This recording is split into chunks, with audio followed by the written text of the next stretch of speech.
इस मोटे आदमी ने एक बेकार पत्थर पर 30 मिलियन युआन खर्च कर दिए, अपनी पूरी सेविंग्स।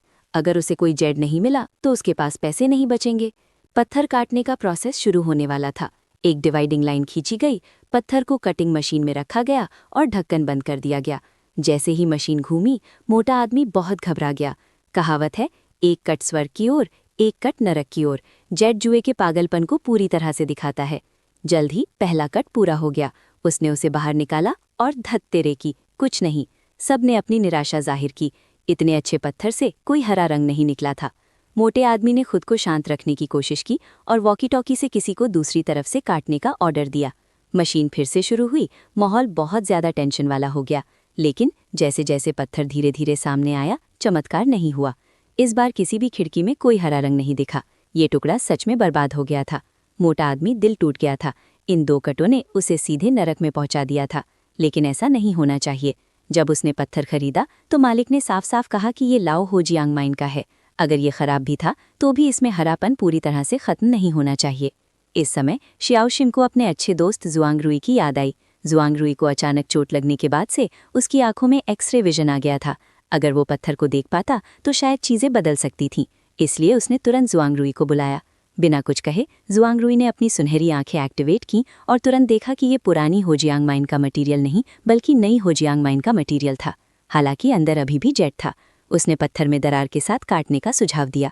फैटी ने तुरंत किसी को इसे काटने का ऑर्डर दिया। यही उसकी आखिरी उम्मीद थी। पत्थर को वापस मशीन में डाल दिया गया। फैटी के सिर में टेंशन से झुंझुनी होने लगी। वो स्वर्ग जाएगा या छत पर, ये इस कट पर निर्भर करता था। 1 मिनट बाद पत्थर कट गया और सच में एक चमत्कार हुआ। देखो, वाह, ये हरा है। कटा हुआ पत्थर उठाते हुए वो बहुत खुश हुआ। उसे यकीन था कि अब वो बराबरी कर लेगा। लेकिन अचानक उसे जुआंग रुई की बातें याद आ गईं कि ये नई होजियांग खदान का मटीरियल है। बॉस ने उसे ठग लिया था। हालांकि उसके पत्थर से हरा जेड निकला, लेकिन ये सिर्फ अच्छी किस्मत थी। दूसरे खरीदार इतने खुशकिस्मत नहीं थे और सभी को भारी नुकसान हुआ। इसलिए उसने दूसरे खरीदारों को इकट्ठा करके मालिक से बात की। मालिक ने जाहिर है मना कर दिया। तुम कहते हो कि ये शिन होजियांग से है, तुम्हारे पास क्या सबूत है? उसने पूछा। लेकिन उसने कभी उम्मीद नहीं की थी कि फैटी और उसके दोस्तों के पास जुआंग रुई जैसा शानदार स्ट्रैटेजिस्ट है। जुआंग रुई के गाइडेंस में शाओशिन तुरंत बोलने लगा और उसने सबसे जरूरी बात बताई। फायर एंड स्मोक विलो, एक तरह का टूटा हुआ विलो जो सिर्फ शिन होजियांग के पत्थरों पर ही दिखता है। हमारा पत्थर देखो, इसमें कोई शक नहीं, उसने कहा। कई सबूत दिखाने के बाद मालिक चुप हो गया। आखिर में जेड एसोसिएशन का प्रेसिडेंट आया और हर तरफ से दबाव में मालिक के पास सबको रिफंड करने के अलावा कोई चारा नहीं था। अपना काम पूरा करने के बाद जुआंग रुई चुपचाप चला गया और अगली जेट प्रदर्शनी में चला गया। एक अमीर खरीदार को 1000 साल पुराना जेट पसंद आया। जुआंग रुई ने अपनी गोल्डन आई चालू की और देखा कि ये जेट हजारों साल पहले एक बड़े अधिकारी ने पहना था और इसकी क्वालिटी बहुत अच्छी थी। अमीर आदमी का बचपन का दोस्त और इस फील्ड का एक्सपर्ट 13 भी इसे देखने के बाद मान गया। इसकी अच्छी क्वालिटी की तारीफ की और इसे खरीदने की सलाह दी। हालांकि उसके मन में एक सवाल था, क्या ये पीस नेचुरली पुराना था? नेचुरली पुराना जेट का मतलब है वो जेट जिसे कभी भी अंतिम संस्कार के लिए नहीं दफनाया गया हो। आम भाषा में कहें तो ये साफ होता है, लेकिन ये पीस साफ तौर पर ऐसा नहीं था। पीला हिस्सा शायद मिट्टी के दाग की वजह से था, जबकि गेरू भूरा हिस्सा, अगर मैं गलत नहीं हूं, तो जमीन में दबे होने पर आसपास के लोहे के बर्तनों से बना जंग था। मोटे आदमी ने जब देखा कि ये गंदा है तो उसका तुरंत इंटरेस्ट खत्म हो गया। लेकिन 13 ने कहा कि अगर कीमत सही हो तो ये एक कीमती कलेक्ट करने लायक चीज हो सकती है। इसलिए मोटे आदमी ने मोल भाव का काम 13 को सौंप दिया। थोड़ी मोल भाव के बाद मालिक आखिरकार 50% डिस्काउंट पर मान गया और इसे 8 लाख में बेच दिया। भाई माँ, 50% डिस्काउंट? हाँ, ये देखो, सवा शादी का। फैटी एक और खजाना पाकर बहुत खुश हुआ और उसने जुआंग रुई और शिसांटर को ड्रिंक्स पिलाई। ये दोनों सच में उसके लकी स्टार थे। जुआंग रुई जेट का अंदाजा लगाने में उसकी मदद कर सकता था और शिसांटर कीमत तय करने में उसकी मदद कर सकती थी। अपने पैसों से वे तीनों मिलकर एंटीक दुनिया में अजेय थे। होटल वापस आकर वो अभी भी जेट को देख रहा था। ध्यान से उसे देख रहा था, तभी अचानक कुछ अजीब हुआ। उसे अभी 1000 साल पुराना जेट मिला था और वो खुशी खुशी उसे देख रहा था कि अचानक अजीब चीजें होने लगी। होटल की लाइटें टिमटिमाई और फिर खिड़की से ठंडी हवा का एक झोंका आया। फैटी ने बाहर से एक परछाई को धुंधला सा देखा और रोने की आवाज सुनी। इससे वो डर गया और उसने जल्दी से खिड़की बंद करने के लिए अपने छोटे हाथ बढ़ाए, लेकिन गलती से सोफे से गिर गया। शिसांटर और जुआंग रुई शोर सुनकर दौड़े तो देखा कि फैटी डरे हुए चेहरे के साथ सोफे के कुशन से रेंगते हुए बाहर आ रहा है। उसने उनसे कहा कि उसने अभी एक भूत देखा है। शिसांटर जल्दी से बालकनी में देखने गया, लेकिन उसे कुछ नहीं मिला। उसने कहा कि ये तीसरी मंजिल है, वहां परछाई कैसे हो सकती है। ये देखकर कि दोनों को उस पर यकीन नहीं हुआ, मोटा आदमी लगभग रोने लगा। मैं इस उम्र में तुमसे झूठ क्यों बोलूंगा, वो परछाई मेरे पास से गुजरी, उसका चेहरा ठीक मेरे सामने था। ओह, तुम्हारा ज़मीर तो है। इस समय 13 को अचानक पुराना जेड याद आया।